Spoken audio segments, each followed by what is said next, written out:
We've had a few requests for people who want to know how to take out the shower curtain so they can wash it in between excursions.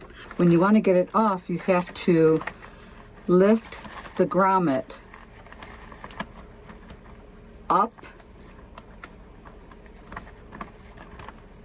and circle it around to let it come out.